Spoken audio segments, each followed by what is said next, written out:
Assalomu alaykum. Bugun demak ajoyib misolni ko'ramiz. Berilgan A bilan B sonlari mana shunaqa tartibda B taqsim A ni toping debdi.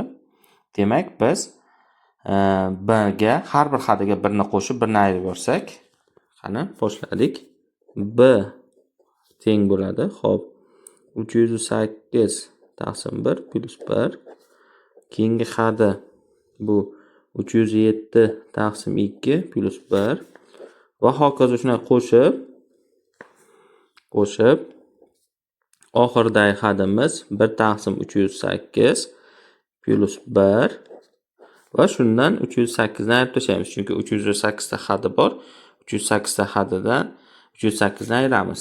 Demak, bunda biz umumiy mahraj bersak 309 bo'lingan 1, keyingisi 309 bo'lingan 2 va hokazo 309 bo'lingan 308 va ayrilgan 308 degan ifoda bo'ldi.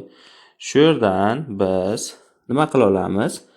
Demak, mana 309 o'zini beradi. Ayirsak 308 bo'ladi.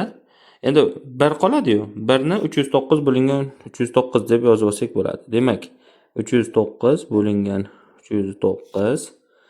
Demak, bu esa 1 taqsim 309 taqsim 2 va hokazo 308 taqsim 309 taqsim 308. Demak, buni ham qanaqa yozib olamiz?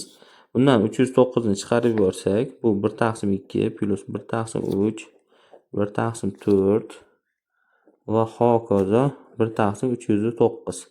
309 qayerdan keldi? Mana bu. Mana 309 bo'lingan 309. Shundan suratini chiqarib bersak, mana shunaqa bo'ladi. Bu esa B teng bo'lar ekan 309 A ga. Demak, B taqsim A teng 309 bo'lar ekan. Masala ishlandi. Qiziqarli videolarni Erali Maz degan kanal bor. Mana YouTube'dan shu kanaldan kuzatsangiz bo'ladi.